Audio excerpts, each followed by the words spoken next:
ត្រីស្ងាត់សូនបំភ្លឺដោយចង្គៀង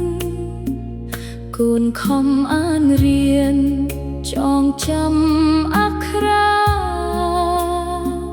ភ្នែកហត់នឿយខ្លាំងក្នុងលោកវិជ្ជាតែចិត្តប្រាថ្នាចង់បានចំណេះវិជ្ជាជាទ្រព្យជាប់កាយទោះចិត្តឬឆ្ងាយអត់មានបាត់សោស៊ូទ្រាំវេទនាដើម្បីចិត្តស្មោះក្រេបយកចំណេះមកដាក់ក្នុងខ្លួន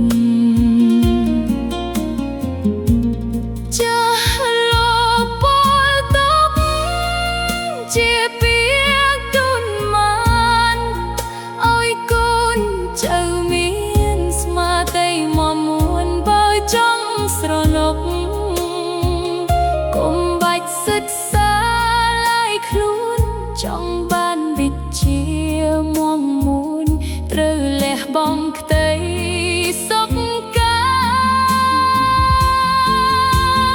យភាពខ្ជិលច្រអូសជាសត្រូវធំធ្វើឲ្យចិត្តកុំបងវែងឆ្ងាយសែងឆ្ងាយ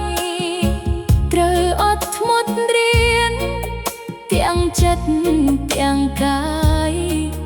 កុំឲ្យស្ដាយក្រោយពេលវ័យកន្លងវិជ្ជាដេចមានដល់អ្នកស្រណុកឯសេចក្តីសុខដេចមានដល់អ្នក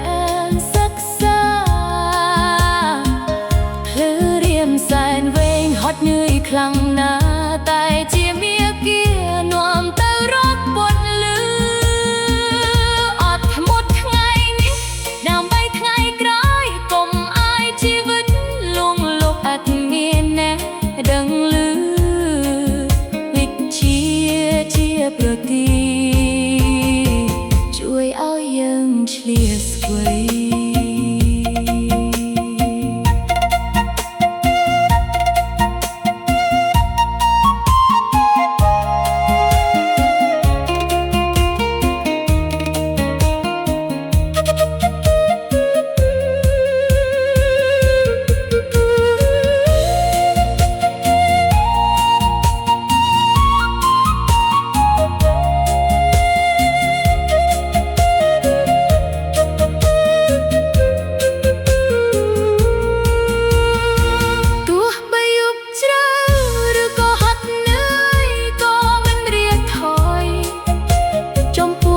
ជាថ្លៃថ្លា